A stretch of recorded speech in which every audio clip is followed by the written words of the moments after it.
আলাইকুম, স্বাগত জানাচ্ছি আরটিভির সন্ধ্যা সংবাদে। আপনাদের সঙ্গে আছে আমি সিনথিয়া রহমান এবং আমি ফারিয়া শারমিন। গণঅভ্যুত্থানের যোদ্ধাদের আত্মত্যাগ সার্থক করতেও তাদের স্বপ্ন বাস্তবায়নে সবাই মিলে সব রকম চেষ্টা করবেন বলে মন্তব্য করেছেন অন্তর্বর্তী সরকারের প্রধান উপদেষ্টা ও জাতীয় ঐক্যমত্য কমিশনের সভাপতি অধ্যাপক ডক্টর মোহাম্মদ ইউনূস। তিনি বলেন, সরকারের প্রথম অধ্যায় শেষ, সংলাপের মাধ্যমে শুরু হলো দ্বিতীয় অধ্যায়। আর প্রধান উপদেষ্টা প্রেস সচিব শফিকুল আলম বলেছেন, জাতীয় নির্বাচন কবে হবে তা নির্ভর করছে জুলাই চার্টারের উপর। মাইদুর রহমান রুবেল জানাচ্ছেন বিস্তারিত। সংস্কার কমিশনের পূর্ণাঙ্গ রিপোর্ট জমা দেওয়ার পর রাজনৈতিক দলগুলোর ঐক্যমতে পৌঁছানোর লক্ষ্যে ফরেন সার্ভিস একাডেমিতে জাতীয় ঐক্যমত কমিশনের এই বৈঠক। ঐক্যমত্যের ভিত্তিতে একটি জাতীয় সনদ তৈরি হবে, যা আগামীতে দেশ কিভাবে চলবে, কি আদর্শ ধারণ করবে তার একটি দলিল হয়ে উঠবে। তার ভিত্তিতেই যারাই ক্ষমতায় আসুন, যারাই ক্ষমতায় থাকেন, আশু এবং দীর্ঘমেয়াদের সংস্কারগুলো তারা সাধন করতে পারবেন। অধ্যাপক ইউনূসের নেতৃত্বে অনুষ্ঠিত এই বৈঠকে ২৬টি রাজনৈতিক দল ও জোটের প্রায় ১০০-রও বেশি রাজনৈতিক অংশ নেয় বৈঠকে। ডক্টর ইউনূস বলেন, গণ অভ্যুত্থানের যোদ্ধাদের আত্মত্যাগকে সার্থক করতে এবং তাদের স্বপ্ন বাস্তবায়নে সবাই মিলে সব রকম চেষ্টা করবে। তাদের আত্মত্যাগকে সার্থক করার জন্য আমরা সবাই মিলে সব রকম চেষ্টা করব, তাদের সেই স্বপ্ন যেন বাস্তবায়ন করতে পারে। অন্তর্বর্তীকালীন সরকারের ৬ মাস পার হয়ে গেল, প্রথম অধ্যায় শেষ। আজকের এই অনুষ্ঠানের মাধ্যমে আমরা দ্বিতীয় পর্বে প্রবেশ করলাম। অন্তর্বর্তী সরকার প্রধান বলেন, ফ্যাসিবাদ মুক্ত বাংলাদেশে এমন একটি আইনি কাঠামো প্রতিষ্ঠা করা হবে যেখানে স্বৈরাচার হওয়ার সুযোগ পাবে না কোনো সরকার। আপনাদেরকে বলতে হবে সমাজের কাঠামো কোন কি করতে হবে। এই সমস্ত শক্তি আমাদেরকে ব্যাহত করার চেষ্টা করেছে, আমাদেরকে কুণ্ডল করে দেওয়ার চেষ্টা করেছে, তাদেরকে সুন্দরভাবে সবাই মিলে মোকাবেলা করতে পেরেছে। সারা পৃথিবী জুড়ে আমাদের প্রতি একটা বড় রকমের সমর্থন গড়ে উঠেছে, যে কারণে অপর পক্ষ সুবিধা করতে পারছে। শেষমেশ তো ট্রাম্পের হাতেই আবার এই যে নীতিমালা আইন কানুন বানিয়ে দেবো ক্রিকেট খেলার মতো, একবার বানিয়ে দিলে এটা মতি চলতে থাকে। যে নতুন নির্বাচনের মাধ্যমে যে সরকার গঠন হবে সেটার ব্যাপারে কোনো প্রশ্ন তুলবে না, যেহেতু আইন কানুন এগুলো সব এখন আমাদের জানা আছে এবং এর মধ্যে রয়েছে, নির্দিষ্টভাবে রয়েছে। এটা নর্থ সরকারের ব্যাপার থাকবে। দিনটিকে ঐতিহাসিক দাবি করে প্রেস সচিব শফিকুল আলম বলেন, ডিসেম্বরের নির্বাচনকে সামনে রেখে এগুচ্ছে সরকার। সংস্কার কমিশনের রিপোর্টগুলো পুঙ্খানুপুঙ্খভাবে বিশ্লেষণ করে রাজনৈতিক দলগুলোর ঐক্যমতের ভিত্তিতেই হবে নির্বাচন। সেই মতিন বাংলাদেশের সাথে পুরো পৃথিবী এবং বাংলাদেশের সবাই আছে। কিছু সংস্কার নির্বাচনের আগে হবে, বাকিগুলো নির্বাচিত সরকার বাস্তবায়ন করবে বলেও জানান প্রেস সচিব। মাইদুর রহমান রুবেল, আরটিভি, ঢাকা। কোনো সংস্কারই যেন নির্বাচনকে বিলম্বিত করতে না পারে, এজন্য রাজনৈতিক দলগুলোর ঐক্য ধরে রাখতে হবে বলে জানিয়েছেন রাজনৈতিক দলের নেতারা। অনেকে মনে করেন, জাতীয় নির্বাচনের আগে স্থানীয় সরকার নির্বাচন করা উচিত হবে না। বিকেলে রাজধানীর বেইলি রোডে ফরেন সার্ভিস একাডেমিতে ডক্টর মোহাম্মদ ইউনূসের সভাপতিত্বে জাতীয় ঐক্যমত কমিশনের সাথে রাজনৈতিক দলগুলোর প্রথম বৈঠক শেষে তারা এসব কথা বলেন। সভায় বিএনপি, জামাত সহ বিভিন্ন রাজনৈতিক দলের নেতারা অংশ নেন।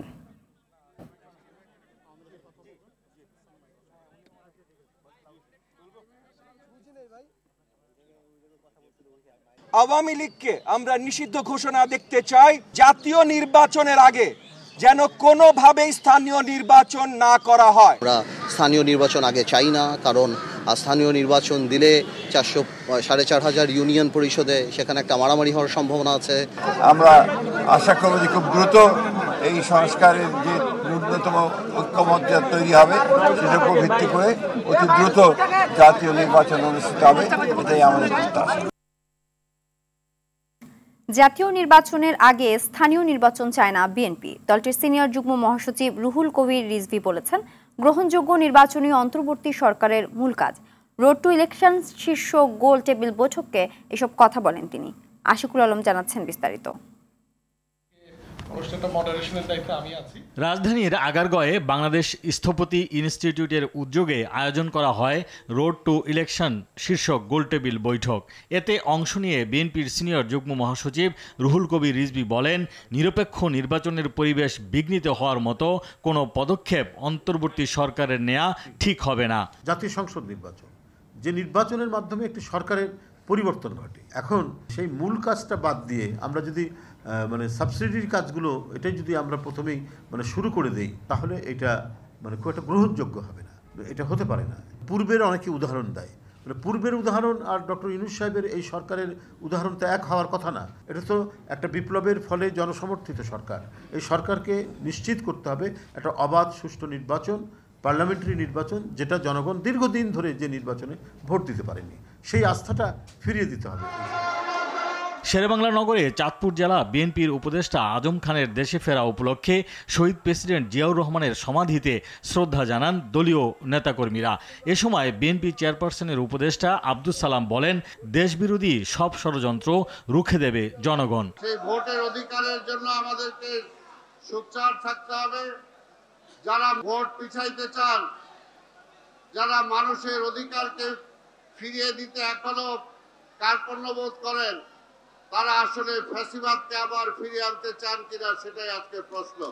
স্বৈরাচার ও ফ্যাসিবাদ মুক্ত দেশ গঠনে নেতাকর্মীদের ঐক্যবদ্ধ থাকার আহ্বান জানান বিএনপি নেতারা।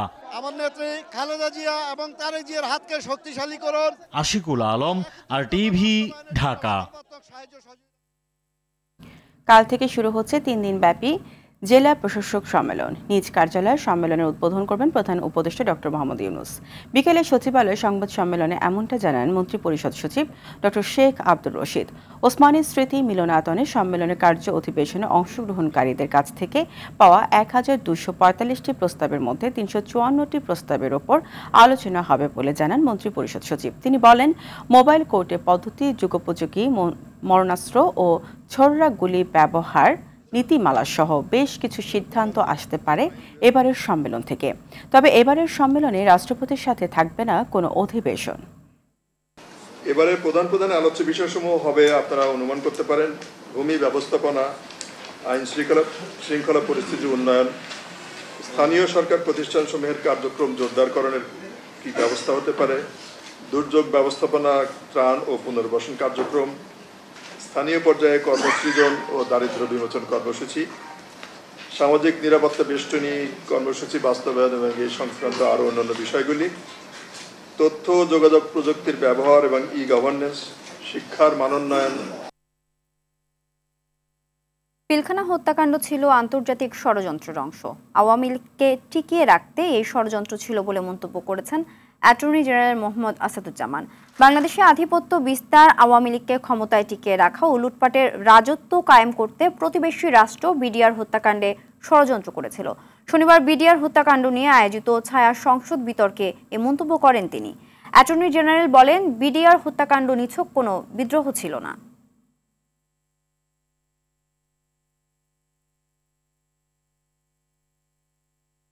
আওয়ামী লীগকে ক্ষমতায় টিকিয়ে রাখার জন্য একটি ইন্টারন্যাশনাল কনস্পিরেসি ছিল। মইনুল আহমেদের প্রচ্ছন্ন নিষ্ক্রিয়তা ছাড়া এ হত্যাকাণ্ড সম্ভব ছিল না। আমরা দেখেছি জুলাই বিপ্লবে শেখ হাসিনা সরাসরি নির্দেশ দিচ্ছেন গুলি করে লাশ গুম করে দেওয়ার জন্য। ইতিমধ্যেই সামনে চলে এসেছে সাক্ষ্যের মধ্য দিয়ে। সেখানে কই বর্তমান সেনাবাহিনী প্রধান, উনি তো সেই কমান্ড ফলো করেননি। ঢাকা সহ সারা দেশে শুরু হওয়া অপারেশন ডেভিল হান্টে গত 7 দিনে গ্রেপ্তার করা হয়েছে ৩,৯২৪ জনকে। গত 24 ঘন্টা অভিযান চালিয়ে প্রায় 500 জনকে গ্রেফতার করে পুলিশ। এছাড়া ডেভিল হান্ট সহ অন্যান্য অভিযানে গ্রেপ্তার করা হয়েছে 1,457 জনকে। এদিকে দিনাজপুরের নবাবগঞ্জে ডেভিল হান্ট অভিযানে উপজেলার 6 নম্বর ভাদুরিয়া ইউনিয়ন পরিষদের চেয়ারম্যান বাবুল হাসান কবির শামীম ও উপজেলা স্বেচ্ছাসেবক লীগের আহ্বায়ক আবুল পাশার সবুজকে গ্রেপ্তার করে থানা পুলিশ।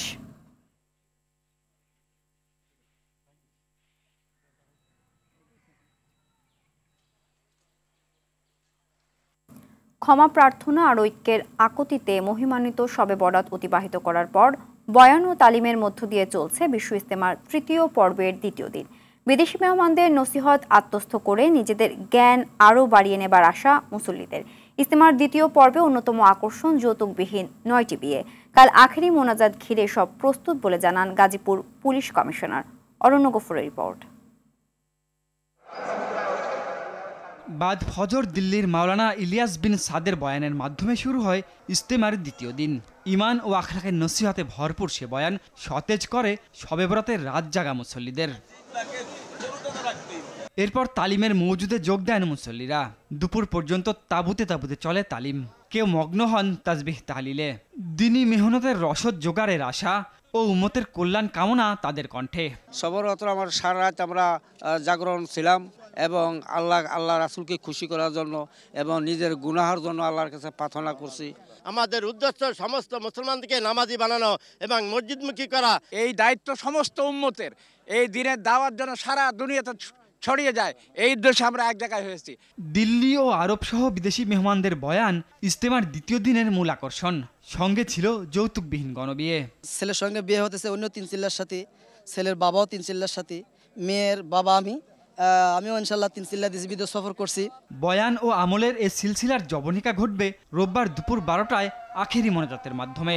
পুরো বছরের যে একটা পাথেয় যেটা নিয়ে আমরা পুরো বছর কাজ করব বাংলাদেশে, ওই মেসেজগুলোই ওনারা দেন। কিভাবে আমরা ভ্রাতৃত্ব বন্ধনের সাথে সবাইকে একসাথে নিয়ে আখলাকের সাথে, ভালো ব্যবহারের সাথে এবং একতার সাথে আগে বাড়তে পারি, এটাই মূল মেসেজ। গুজব ছড়ানো একজনকে হেফাজতে নেওয়া হয়েছে জানিয়ে নিরাপত্তা ব্যবস্থা পূর্ণ নিয়ন্ত্রণে আছে বলে দাবি পুলিশের। ইজতেমার নিরাপত্তা সম্পূর্ণ ভালো আছে এবং ভালো থাকবে। শুধু আমরাই একাই নিরাপত্তা দিচ্ছি না, এখানে অন্যান্য বাহিনীরও নিরাপত্তা দিচ্ছে। রাস্তায় কেউ দাঁড়ানোর জন্য না, রাস্তায় কেউ বসার জন্য না। এই জিনিসটি যদি আমরা ধরে রাখতে পারি তাহলে আমার মনে হয় যান চলাচলের কোনো অসুবিধা হবে না। আখেরি মোনাজাতে আগতদের আখলাকের সঙ্গে নির্দেশনা মেনে চলার আহ্বান প্রশাসনের। অরণ্য গফুর, RTV, টঙ্গী। নফল নামাজ, রোজা, পবিত্র কোরআন তেলাওয়াত, তাফসির, জিকির ও দোয়ার মধ্য দিয়ে সারা দেশে পালিত হয় পবিত্র শবে বরাত। জাতীয় মসজিদ বাইতুল মোকাররম সহ দেশের সব মসজিদে ও নিজ গৃহে রাত জেগে ইবাদত করেন মুসলমানরা। পবিত্র শবে বরাতে করণীয় এবং পবিত্র রমজান মাসের প্রস্তুতি নিয়ে মুসল্লিদের বয়ান করেন ইমামরা। বিস্তারিত জানাচ্ছেন নাজিব ফরাজি। মহান আল্লাহ তাআলার অনুগ্রহ লাভের আশায় শবে বরাতের রাতে ইবাদত বন্দিগিতে ব্যস্ত ধর্মপ্রাণ মুসলমানরা। মাগরিবের নামাজের পর থেকেই মসজিদে আসতে শুরু করেন তারা। সারা বিশ্বে মুসলমানদের জন্য দোয়া করে জানি আল্লাহ সবাইকে সুস্থতা দান করে। আমি চাই যে আল্লাহ যেন আমার আব্বা আম্মুকে সুস্থ রাখে, জীবনে যত গুনাহ আছে মাফ করে দেয়, সবাই যেন সুস্থ থাকে, যারা মারা গেছে তাদের জন্য দোয়া করা। পবিত্র শাবান মাসের গুরুত্ব ও করণীয় এবং পবিত্র রমজান মাসের প্রস্তুতি নিয়ে মুসল্লিদের বয়ান করেন ইমামরা। পাশাপাশি চলে পবিত্র কোরআনের তাফসির। কে আছো আল্লাহর কাছে ক্ষমা চাও, আমি ক্ষমা করব। আল্লাহ তাআলা ক্ষমা করবেন সকল রাতে, এই রাতকে আপনি বাদ দিবেন কেন? অতীতের পাপ ও অন্যায়ের জন্য ক্ষমা প্রার্থনা এবং ভবিষ্যৎ জীবনের কল্যাণ কামনা করে মোনাজাত করেন ধর্মপ্রাণ মুসল্লিরা। সকল ধর্মের মানুষ যেন সুখে শান্তিতে থাকে। ধর্মপ্রাণ মুসলমানদের কেউ মসজিদে, কেউ বাড়িতে থেকে নফল নামাজ আদায়ের পাশাপাশি কোরআন তেলাওয়াত করেন। অনেকে কবরস্থানে গিয়ে মৃত স্বজনদের রুহের মাগফিরাত কামনা করে মোনাজাত করেন। পবিত্র শবে বরাত তথা লাইলাতুন নিসফে শাবান মুসলমানদের কাছে পবিত্র রমজানের আগমনী বার্তাও নিয়ে আসে। তাই এই রাত থেকে কার্যত রমজানের জন্য প্রস্তুতি নেওয়া শুরু করে দেন মুসলমানরা। আল্লাহ তাআলা সকল রাতেই। নাজিব ফরাজি, RTV, ঢাকা। গত কয়েকদিন ধরে রাজধানীর বিভিন্ন এলাকায় তীব্র আকার ধারণ করেছে গণপরিবহন সংকট। এতে যাত্রীদের ভোগান্তি বেড়েছে কয়েক গুণ। নগর পরিবহনে শৃঙ্খলা ফেরাতে কাউন্টার থেকে টিকিটিং পদ্ধতিতে গোলাপি রঙের বাস চলাচল শুরুর পর থেকে নগরীতে দেখা দিয়েছে বাস সংকট। মালিক সমিতি বলছে 1 মাসের মধ্যেই পরিস্থিতি সহনীয় হবে। বিশেষজ্ঞরা বলছেন বাস রুট রেশনালাইজেশন প্রকল্প বাস্তবায়ন সহ দীর্ঘমেয়াদী পরিকল্পনা না নিলে কোনো কিছুতেই সুফল মিলবে না। রফিকুল ইসলামের রিপোর্ট, ছবি তুলেছেন মাসুদ রানা। ইডেন কলেজের 3য় বর্ষের শিক্ষার্থী সঞ্জনা নাজিয়া শৈলী প্রতিদিন খিলক্ষেত থেকে বাসে করে কলেজে যাওয়া আসা করেন। গেল কয়েকদিন ধরে দীর্ঘক্ষণ দাঁড়িয়ে থেকেও ঠিকমতো বাস পাচ্ছেন না তিনি। মাঝে মধ্যে পাওয়া গেলেও তাতে এতটাই ভিড় যে তার পক্ষে ওঠা সম্ভব নয়। বাধ্য হয়ে সিএনজি বা মোটরসাইকেলে গন্তব্যে যেতে হচ্ছে তার। ভোগান্তির মধ্যে আমি পড়তেছি, যারা নিউ মার্কেটে যাচ্ছে, নীলক্ষেতে যাচ্ছে, দেন ঢাকা ভার্সিটিতে আমরা যে বিভিন্ন কাজের জন্য যা লাগে, তাই না? তো সেই অনুসারে বাসের সংখ্যাটা অত্যন্ত কম বলতে গেলে। নগরীতে যারা গণপরিবহন ব্যবহার করেন তাদের সবাই এই ভোগান্তির শিকার। সকাল থেকে এরকম একটা বিড়ম্বনার সম্মুখীন হতে হচ্ছে, বাসও কমে গেছে, পাশাপাশি রাস্তার যে এক্সটেনশনের কাজ চলতেছে। এখন প্রশ্ন হলো, হঠাৎ ঢাকা শহর থেকে বাসগুলো গেল কোথায়? খোঁজ নিয়ে জানা যায়, গত 6 ফেব্রুয়ারি থেকে আব্দুল্লাপুর হয়ে গাজীপুর রুটে চলাচল করা 21 কোম্পানির 2610টি বাস গোলাপি রং দিয়ে ই-টিকিটিং পদ্ধতির আওতায় নিয়ে আসা হয়। এরপর থেকেই তৈরি হয় এই সংকট। এই সিদ্ধান্তের কারণে ড্রাইভার হেল্পার ক্ষতির মুখে পড়ছে এমন অজুহাতে বাস চলাচল বন্ধ রেখেছে অনেকে। পরিপূর্ণভাবে আমাদের খরচটা আমরা মেনটেন্স ঠিকমতো পাচ্ছি না। ড্রাইভার, স্টাফ, মালিক এগুলো চিন্তা না কইরা আগে মনে করেন যে ওনাদের পেটটা চিন্তা করছে। এইখানে যাত্রী দাঁড়ায় রয়েছে, এখানে আমি গাড়ি ব্রেক করতে পারতাছি না, সার্জেন্ট ট্রাফিক সমস্যা, অথচ কাউন্টারে যাত্রী নাই, যাত্রী দাঁড়ায় রয়েছে ট্রাফিকে। ঢাকা সড়ক পরিবহন মালিক সমিতির সাধারণ সম্পাদক সাইফুল আলমের দাবি, মেরামত কাজ চলার কারণে সড়কে বাসের সংখ্যা কিছুটা কম। একটা গাড়ি রিপেয়ার করতে কিন্তু 10-15-20 দিন লাগে, রং করা সহ। এই কারণে কিছু গাড়ির শর্টেজ, যেখানে শ্রমিকের সমস্যা, যেখানে মালিকের সমস্যা, এইসব বিষয়গুলিকে সম্মিলিত করে করতে হচ্ছে। আশা করি যে 1 মাসের মধ্যে ইনশাল্লাহ এর ভালো চিত্র আপনাদের কাছে দিতে পারবো ইনশাল্লাহ। নগর পরিকল্পনাবিদ অধ্যাপক ডক্টর আক্তার মাহমুদ বলছেন, নগরীতে শৃঙ্খলা ফেরাতে প্রয়োজন দীর্ঘমেয়াদী ও গবেষণালব্ধ সিদ্ধান্ত বাস্তবায়ন। বাস রুট রেশনালাইজেশনের বিষয়টা গত 6-7 বছর ধরে পড়ে আছে, কিন্তু সেটার কোনো বাস্তবায়ন কিন্তু হচ্ছে না। গণপরিবহনের উন্নয়ন ছাড়া ঢাকা শহরের যানজট কখনোই কমবে না। অনেকগুলো কোম্পানির গাড়ি, অনেক মালিকানার যে বাসগুলো চলে, এটা কোনো সুশৃঙ্খল গণপরিবহন নয়। প্রয়োজনে কোনো জায়গায় ডেডিকেটেড বাস লেন থাকতে হবে। সুশৃঙ্খল গণপরিবহনের পাশাপাশি ফুটপাত দখলমুক্ত রাখার বিকল্প নেই বলেও মত বিশেষজ্ঞের। রফিকুল ইসলাম, RTV, ঢাকা। সাভারের আশুলিয়ায় গ্যাস সিলিন্ডার বিস্ফোরণে শিশুসহ দগ্ধ 11 জনকে জাতীয় ব্রেন ও প্লাস্টিক সার্জারি ইনস্টিটিউটে চিকিৎসা দেওয়া হচ্ছে। এর মধ্যে 2 জনের অবস্থা খুবই গুরুতর। একজনের 99 এবং অন্যজনের শরীরের 95% পড়ে গেছে বলে জানিয়েছেন হাসপাতালের যুগ্ম পরিচালক মারুফুল ইসলাম। দগ্ধদের চিকিৎসা নিশ্চিত করতে সব ধরনের প্রস্তুতি রয়েছে বলেও জানান তিনি। বিস্তারিত মাহিন আরাফাতের রিপোর্টে। পরিকল্পনা ছিল 2 ভাইয়ের পরিবারের সদস্যরা এক ছাদের নিচে পবিত্র শবে বরাত পালন করবেন, কিন্তু নিয়তির নির্মমতায় আগুনে দগ্ধ হয়ে সবাই এখন হাসপাতালের বেডে। গেল রাতে গ্যাস সিলিন্ডার বিস্ফোরণে নারী ও শিশুসহ 2 পরিবারের 11 জন দগ্ধ হন। সকালে তাদের জাতীয় বার্ন অ্যান্ড প্লাস্টিক সার্জারি ইনস্টিটিউটে ভর্তি করা হয়। তাদের ভয়াবহতা দেখে মূর্ছা যাচ্ছেন স্বজনেরা। চিকিৎসায় অসহযোগিতা সহ করছেন নানা অভিযোগ। পুরা এমন পুরা পড়ছে, নখ শুদ্ধ হইতে আছে, এখন আর আমগো কোনো বাঁচার কোনো আশঙ্কা রাস্তা না। যদি চিকিৎসা করে তাইলে আশা আছে, আর কোনো আশা নাই। ওরা 2 ভাই আর 1 বোন, এর নিয়ে আর আত্মীয়স্বজন বন্ধু বান্ধব নিয়ে মানে একটা করছে যে সবাই আমরা একসাথে খামু বা একটা অনুষ্ঠানের মতো করছে। ওই টাইমেই মানে চুলায় ডিস্টার্ব দিছে, ওরা গেছে, গ্যাসের গন্ধ পাইয়া পরে যাই চুলারই করতে যাইয়াই বাস্ট হয়ে গেছে। চিকিৎসকরা জানান দগ্ধ 11 জনের মধ্যে 2 জনের অবস্থা খুবই গুরুতর, বাকিদের চিকিৎসা চলছে। 2 জন রোগী আছে, তাদের অবস্থা খুবই আশঙ্কাজনক অবস্থায় আছেন। একজন হচ্ছে 99% পুড়েছে এবং আরেকজন হচ্ছে 95%। অন্যদিকে হাসপাতালের যুগ্ম পরিচালক জানান, বেশিরভাগের শ্বাসনালী সহ শরীরের অধিকাংশ অংশ পুড়ে গেছে, তাই কেউ শঙ্কামুক্ত নয়। ফ্লেম এবং স্টিম বার্ন একসাথে হয়েছে গ্যাস সিলিন্ডার বার্নে। প্রত্যেকটা পেশেন্টই খুবই নাজুক পরিস্থিতির মধ্যে আছে, তাদেরও শ্বাসনালী পুড়ে যাওয়ার কারণেই অনেক রিস্কের মধ্যে আছে। গেল রাতে আশুলিয়ার গোমাইল এলাকার আমজাদ ব্যাপারীর আবাসিক ভবনের 2য় তলায় অগ্নিকাণ্ড ঘটে। মাহিন আরাফাত, RTV, ঢাকা। দর্শক, আমরা চলে যাচ্ছি ফরেন একাডেমিতে। প্রধান উপদেষ্টার সাথে কথা বলছেন ডক্টর আলী রিয়াজ। প্রধান উপদেষ্টার সাথে বৈঠক শেষে কথা বলছেন আলী রিয়াজ। জাতীয় ঐকমত্য কমিশনের প্রক্রিয়াটা কি হবে সে বিষয়ে আলাপ আলোচনা করা, মূলত এক অর্থে এটাকে আমরা আনুষ্ঠানিক উদ্বোধন হিসেবে বিবেচনা করেছি।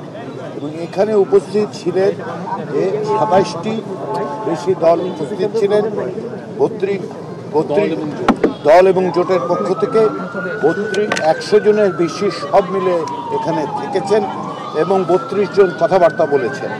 যে বিষয়গুলো খুব স্পষ্ট হয়ে উঠেছে প্রত্যেকটি রাজনৈতিক দলের বক্তব্যে, সেটা হচ্ছে তারা মনে করেন যে জাতীয় ঐক্য রক্ষার আর কোনো বিকল্প নেই এবং সংস্কার প্রক্রিয়া এগিয়ে নিয়ে যাওয়ার ব্যাপারে তারা তাদের দৃঢ় চিত্ততা প্রকাশ করেছেন।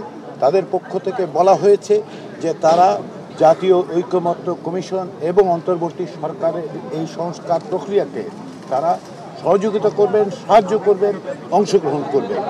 রাজনৈতিক দলগুলোর পক্ষ থেকে দেয়া এই বক্তব্য সুস্পষ্টভাবে প্রমাণ করে যেটা আজকে অন্তর্বর্তী সরকারের প্রধান উপদেষ্টা এবং জাতীয় ঐকমত্য কমিশনের প্রধান অধ্যাপক ইউনূস বলেছেন, আমাদের আর কোনো বিকল্প নেই। আমরা প্রত্যেকেই এই রাজনৈতিক দল হিসেবে, নাগরিক হিসেবে, সমাজের বিভিন্ন অংশের মানুষ হিসেবে আমাদের দায়িত্ব হচ্ছে যে এই সংস্কার প্রক্রিয়াকে সুষ্ঠুভাবে এগিয়ে নিয়ে যাওয়া। তার লক্ষ্য থেকেই আজকের এই সূচনা। আমরা আশা করছি জাতীয় ঐকমত্য কমিশনের কাজ এখন শুরু হবে। আমরা আলাদা আলাদাভাবে রাজনৈতিক দলগুলোর সাথে কথা বলবো, আমরা জোটগতভাবে কথা বলবো এবং এক পর্যায়ে হয়তো আশা করছি আমরা সম্ভাব্য লক্ষ্য হচ্ছে আবার সকলকে একত্রিত করে আবার আমরা ফিরে আসব। এই প্রক্রিয়াটা আমরা দীর্ঘসূত্রী করতে চাই না। আমরা আশা করছি স্বল্প কিছুদিনের মধ্যে এটা করতে পারবো। ইতিমধ্যেই সেটা হচ্ছে যে এই প্রক্রিয়াটা অব্যাহত রাখার জন্য রাজনৈতিক দলগুলোর কাছ থেকে আমাদের কাছে অনুরোধ করা হয়েছে যে সমস্ত প্রতিবেদন দেওয়া হয়েছে সেই প্রতিবেদনগুলো যেন তাদের কাছে হার্ড কপি হিসেবে পৌঁছে দেওয়া হয়। আমরা সেগুলো পৌঁছে দেওয়ার জন্য খুব দ্রুত ব্যবস্থা গ্রহণ করব কমিশনের পক্ষ থেকে। এবং সর্বোপরি সেটা হচ্ছে যে ঐকমত্য প্রতিষ্ঠার ক্ষেত্রে কারো কোনো রকম দ্বিধার কোনো সুযোগ নেই এবং সেই প্রক্রিয়াটাই আমরা খুব দ্রুত অগ্রসর করতে চাই জাতীয় ঐকমত্য কমিশনের পক্ষ থেকে। এটাই হচ্ছে আজকের বক্তব্য। আজকের আমাদের পক্ষ থেকে মানে যতটুকু কাজ হয়েছে সেটা হচ্ছে সূচনার কাজ। আশা করি আমরা এই প্রক্রিয়াটা অগ্রসর করতে পারব।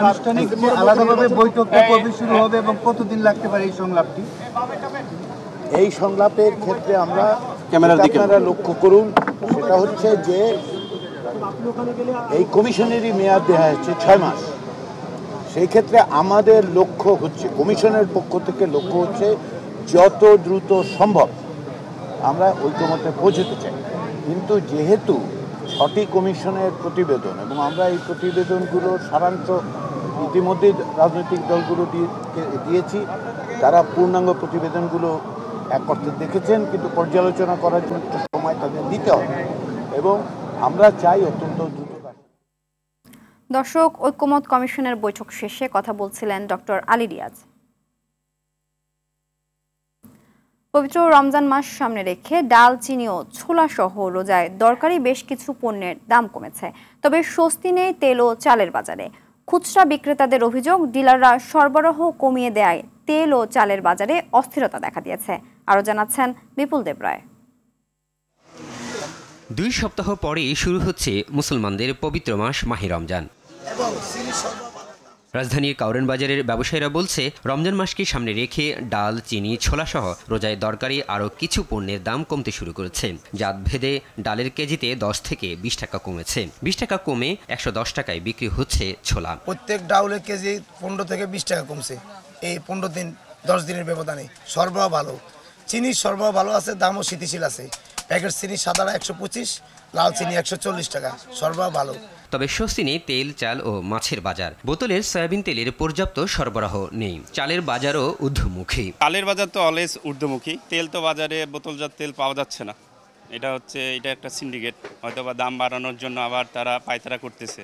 অনেক বেশি তেলের বাজারটা অনেক বেশি। মিনিকেটের দামটা একটু বেশি, 28 হলো 58 60 এরকম চলতেছে। 56 থেকে 58 60 কোয়ালিটি বুঝতে হবে। চাষের রুই মাছ এই আগে বিক্রি হয়েছে আপনার 400 টাকা কেজি, এখন 410 টাকা 20 টাকা। জোরালো নজরদারির পাশাপাশি সিন্ডিকেটের বিরুদ্ধে ব্যবস্থা নিতে না পারলে বাজার পরিস্থিতি সহনীয় হবে না বলে মনে করছে ক্রেতারা। বিপুল দেবরাই, RTV, ঢাকা। 17টি প্লাস্টিক পণ্য বাতিল করার আগে এর প্রভাব মূল্যায়ন করার জন্য সরকারের কাছে আহ্বান জানিয়েছেন SCCI এর সভাপতি মোহাম্মদ জসিমউদ্দিন। সকালে বসুন্ধরা কনভেনশন সেন্টারে 17তম প্লাস্টিক মেলার সমাপনী অনুষ্ঠানে তিনি কথা বলেন। জানান, বিশ্বে প্লাস্টিকের বাজার 850 বিলিয়ন হলেও বাংলাদেশে এর বাজার 1.2 বিলিয়ন। পরিবেশের দিকে নজর দিয়ে এই খাত আরও বাড়াতে হবে বলেও জানান মোহাম্মদ জসিমউদ্দিন। এ সময় বক্তারা জানান, প্লাস্টিক পণ্যকে অবজ্ঞা করে দেশে অর্থনৈতিক উন্নয়ন সম্ভব নয়। এছাড়াও প্লাস্টিক পণ্যের বিকাশে বিনিয়োগ ও বাণিজ্য সহায়ক নীতি প্রণয়নের দাবিও জানান তারা। 17টা আইটেম যদি দেখি, তার মধ্যে একটা আছে all kinds of single use packaging. So packaging যদি বন্ধ হয়, তাহলে আমাদের ভবিষ্যতে ইন্ডাস্ট্রিয়ালাইজেশনটা কি হবে? আমি অনুরোধ করব আমাদের সরকারকে যে এটার এই যে 17টা আইটেম চিন্তা করা হচ্ছে, এগুলির একটা ইমপ্যাক্ট অ্যাসেসমেন্ট করা উচিত। 22 লক্ষ তরুণ তরুণী লেবার মার্কেটে প্রতি বছর আসে। এদের জন্য যথাসংখ্যক এবং গুণগত মানের কর্মসংস্থান তৈরি করাটা আমাদের number 1 economic priority. Sectoral strategy বা সেক্টরাল কৌশল ইতিমধ্যে এগুলো আপনাদের জানা। আমি মনে করি যে এগুলো নিয়ে আপনারা সরকারের সাথে দ্রুত সময়ে একেবারে লিখিতভাবে সরকারের সাথে আলাপ আলোচনা করেন কি কি জিনিস আপনাদের দরকার এলডিসি গ্রাজুয়েশন হলে। বিমানের টিকিট নিয়ে যারা অনিয়ম করবে এবং অতিরিক্ত ভাড়া নেবে সেসব এজেন্সির বিরুদ্ধে ব্যবস্থা নেওয়া হবে বলে জানান ধর্ম উপদেষ্টা ডক্টর আ.ফ.ম. খালিদ হোসেন। বলেন, টিকিট নিয়ে সিন্ডিকেট ভেঙে দেওয়া হবে। দুপুরে ধর্ম উপদেষ্টা ডক্টর আ.ফ.ম. খালিদ হোসেনের লেখা ইসলামী বিধিবিধান বইয়ের মোড়ক উন্মোচন অনুষ্ঠানে একথা বলেন তিনি। অনুষ্ঠানে আরও উপস্থিত ছিলেন দুর্যোগ ব্যবস্থাপনা ও ত্রাণ এবং মুক্তিযোদ্ধা মন্ত্রণালয়ের উপদেষ্টা ফারুকী আজম। এ সময় আরও বক্তব্য রাখেন ঢাকা বিশ্ববিদ্যালয়ের উপাচার্য অধ্যাপক ডক্টর নিয়াজ আহমদ খান, ইসলামী ফাউন্ডেশনের মহাপরিচালক আব্দুস সালাম খান।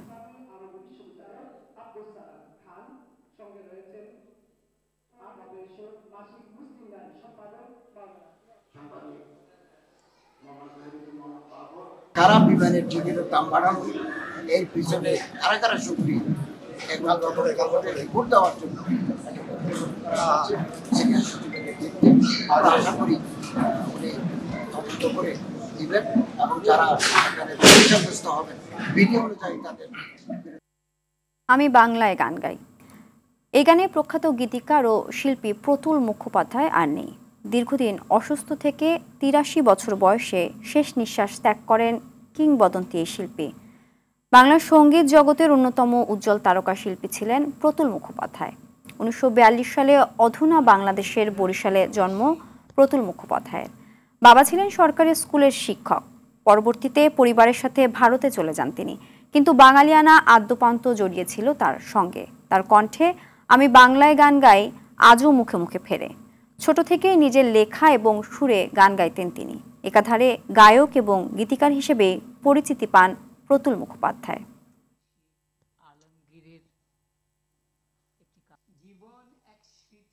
পাকিস্তানের বেলুচিস্তানের সড়কে পেতে রাখা বোমার বিস্ফোরণে কমপক্ষে 11 জন নিহত হয়েছে, আহত হয়েছে আরও 6 জন।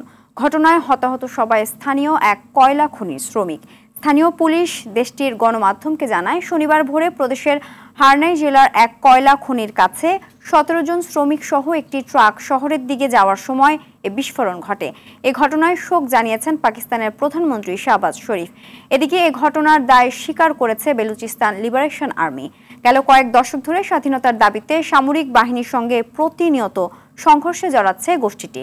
গেল এক মাসে গোষ্ঠীটির হামলায় প্রাণ হারিয়েছে অন্তত 18 জন। মার্কিন প্রেসিডেন্ট ডোনাল্ড ট্রাম্প ও রুশ প্রেসিডেন্ট ভ্লাদিমির পুতিনের বৈঠক আয়োজনে প্রস্তুত সৌদি আরব। শুক্রবার এক বিবৃতিতে কথা জানায় দেশটি। বিবৃতিতে বলা হয়, রাশিয়া ইউক্রেন যুদ্ধের শান্তিপূর্ণ সমাধানে মধ্যস্থতার প্রচেষ্টা অব্যাহত রাখবে সৌদি। এর জন্য শীর্ষ দুই নেতার বৈঠক আয়োজনে প্রস্তুত রয়েছে দেশটি। সৌদি সরকার জানায়, আঞ্চলিক ও বৈশ্বিক স্থিতিশীলতা রক্ষায় এই ধরনের আন্তর্জাতিক কূটনৈতিক উদ্যোগকে সমর্থন দিয়ে যাবে তারা। গেল বুধবার রুশ প্রেসিডেন্ট ভ্লাদিমির পুতিনের সঙ্গে সৌদি আরবে একটি উচ্চ পর্যায়ের বৈঠকের সম্ভাবনার কথা জানিয়েছেন মার্কিন প্রেসিডেন্ট ডোনাল্ড ট্রাম্প। দুবাইতে একদিনের বিশ্রাম শেষে চ্যাম্পিয়ন্স ট্রফির অনুশীলন শুরু করেছে জাতীয় ক্রিকেট দল। আইসিসি ক্রিকেট একাডেমিতে দুপুর 1:30টায় অনুশীলন শুরু করে বাংলাদেশ। ফিল সিমন্সের অধীনে 3 ঘন্টার লম্বা অনুশীলন সেশন সম্পূর্ণ করে টাইগাররা।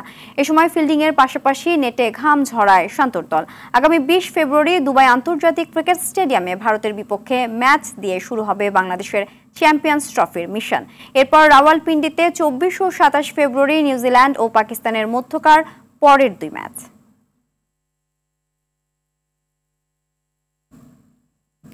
ঢাকা মহানগর উত্তর আয়োজিত জিয়া আন্তঃথানা ফুটবল টুর্নামেন্টে গুলশান থানা বনাম হাতিরঝিল থানার ম্যাচটি 2-2 গোলে ড্র হয়। সরকারি তিতুমির কলেজ মাঠে অনুষ্ঠিত খেলায় হাতিরঝিল থানা দলের খেলোয়াড় Nazim man of the match হন। বিএনপি নির্বাহী কমিটির ক্রীড়া বিষয়ক সম্পাদক, সাবেক ফুটবলার, ঢাকা মহানগর উত্তর বিএনপির আহ্বায়ক আমিনুল হক, সদস্য সচিব মোস্তফা জামান সহ ঢাকা মহানগর উত্তরের বিভিন্ন স্তরের নেতাকর্মীরা উপস্থিত ছিলেন।